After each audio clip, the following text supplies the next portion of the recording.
GuitarLessons.com, the #1 name in guitar lessons online. Hey, welcome to this gear review on GuitarLessons.com. Today we're going to take a look at a very popular amp that if you haven't played, you should at least play once in your life, and it's the Fender Hot Rod Deluxe. It's about $6.99. It's the average street price you could expect to pay for something like this, and throughout this review I'll give you some features, some pros, some cons, and I'll show you how it works and give you a couple sample sounds too. So let's take a look at the amp, and I'll go through the settings with you and just kind of give you a rundown of what you have here. So basically it's a 2-channel amp. It says in the owner's manual it's a 3-channel amp, but really it's a 2-channel amp with a drive boost on the 2nd channel. So you have a shared EQ right here, treble, bass, and middle for each channel for the clean and the dirty channel. The master and the drive control channel 2, turn the drive up if you want more distortion, and the volume over here is your volume for your clean channel.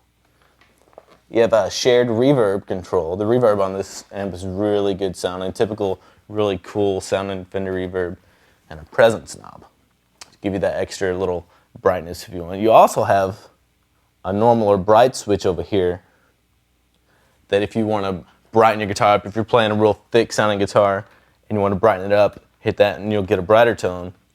If you're playing a really, like a thinner or brighter sounding guitar like a Tele or Strat, you might want to leave that off just to give it some more body, not to be quite so shrill.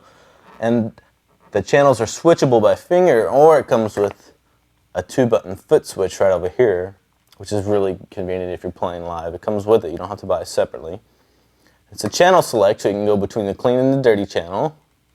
And then, if you're on the drive channel over here, if you switch channels and hit this button, it kicks in the extra gain for like a solo or something like that. So, let me give you just a couple sounds on this guy real quick. We'll start with the clean channel. And I'll just go through like a basic clean sound on the neck pickup and then the bridge. And then I'll go through a basic like overdrive sound on the neck and the bridge too. So this is clean on the neck pickup of this guitar.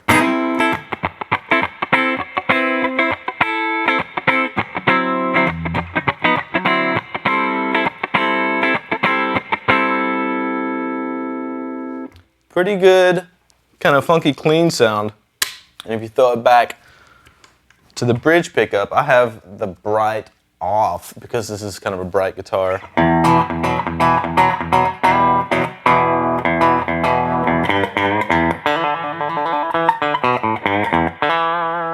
You can see how it gets a kind of a nice spanky typical Fender clean tone. Now let's go ahead and switch over to the overdrive channel, and I'll let you hear about that too. Here we go.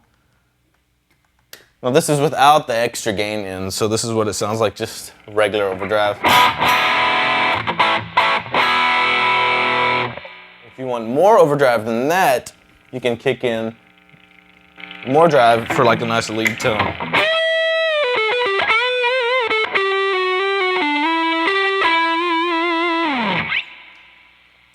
Go ahead and take that off so it won't be quite so loud. Now some of the pros and cons for this amp. Pros, I really like this amp because it's a tube amp, pretty good size, 40 watts for under $1,000, 700 bucks. I really like the clean tone, like I said. It's nice to have 2 channels on an amp. Built-in reverb is really cool. Always love that. Some of the cons about this amp, they're a little bit finicky. I worked at a music store for a long time, and I saw quite a few of these coming in with problems, but I think most of those problems generate from people lugging it around and not being too careful with it. But I have seen quite a few of these coming in with problems, more so than any other amps in its class. Other than that, you should really go check this out. If you like blues up to rock stuff and clean stuff, if you're into more metal and really hard rock, probably not the amp for you. When you add a lot of gain to this amp and turn it up, it gets kind of flabby, especially if you have a humbucker and you're on the bridge position. Really not so great for that kind of sound. But if you like a good, nice, glassy, full, clean sound and like a nice Stevie Ray Vaughan or Eric Clapton tone, then this amp is really something you should check out.